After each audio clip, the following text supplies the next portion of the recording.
บายดีตอนเช้ามื้อนี้ช่องมาฮ้อนแท้เนาะพี่น้องมื้อนี้สิไปติดแมงจักรจั่นภาษาลาวของเฮาแมงจักรจั่นมันฮ้องดังทั่วเบิดโคกนี่เบิ่งเด็กน้อยเขามาติดเห็นเขาได้หลายเลยอยากมาติดเบิ่งสิเป็นจังได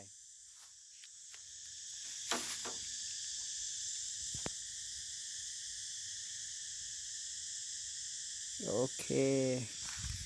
อุปกรณ์ของเฮาไม้ยังตังอยู่พวกมีรถเข็มทางพวกจอดไว้เลย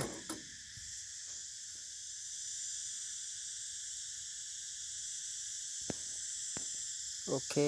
ไปเบิ่งกันเลยไปพี่น้องเตรียมตัวพร้อมแล้วไปโอ้ห้องลายเลยแมงจักรจั่นนี่โอ้อยู่สูงโพดบ่เนาะ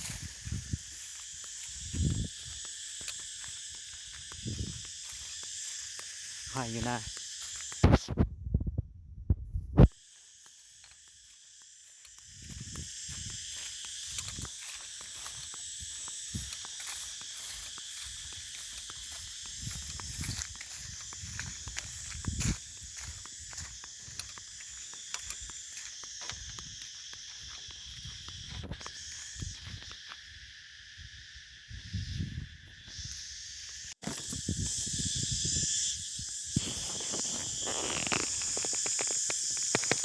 ติดยางก่อนเนาะพี่น้อง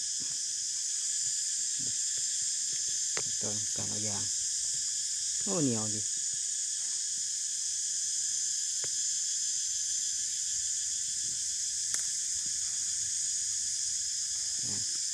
เขาก็อิวใช่ไหมนี่น้อยนี่เขาก็ไปผูกใช่ไหมตัวมันยาวโอเคซ้ำนี่เดี๋ยวกินปักไว้ก่อนโอ้ติดมือละอัดไว้เบิดเขาก็มาเติมไม้ติดมือละ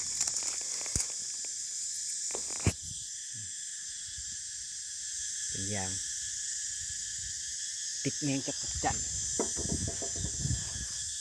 เชี่ยวบ้าน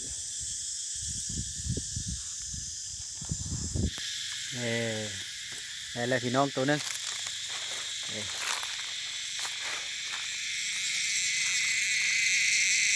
จักรจั่นโอ้ต้องจั่นพี่น้องมีลายอยู่ของมันอยู่สูง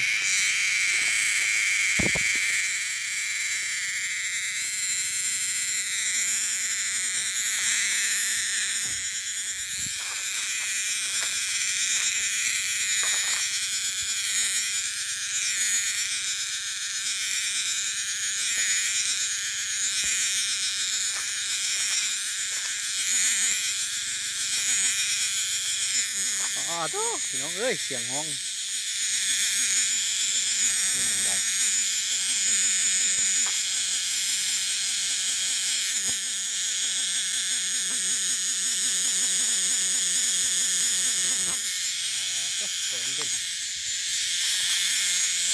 โอ้จะตั้มเห็นแล้วเดี๋ยวพี่น้อง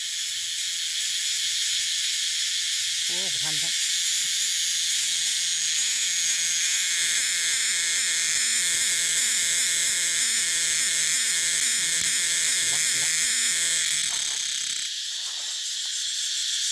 โอ้เห็นแล้วตั้ม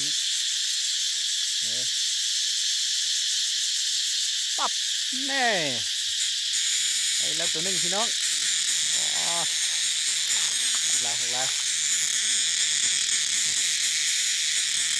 ติดดีหรือเปล่าถังน้ำมันยางนะโอ้ตัวนี้ส่งตัวเชื่องเดียวอยู่พับส่งเลยเชื่องเดียวอยู่พี่น้องนี่ส่งตัวเลยส่งตัวภาพเดียวเลย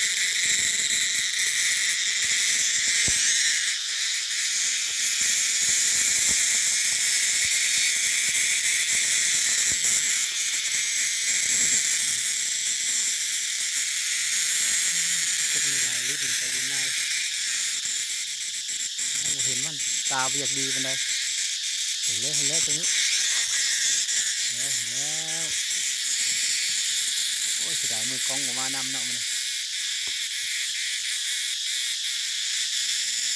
มาคนเดียวก็เฮ็ดใช่ค่อนข้างลำบากหน่อยเดียวโอ้ยได้ครับ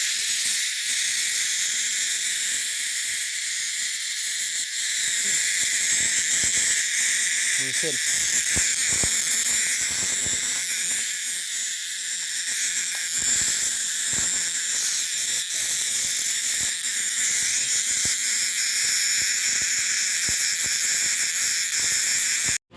กินอยู่สิเดียกินที่เขาได้บูออกจากนอนกินให้ได้ยังไงเจ้า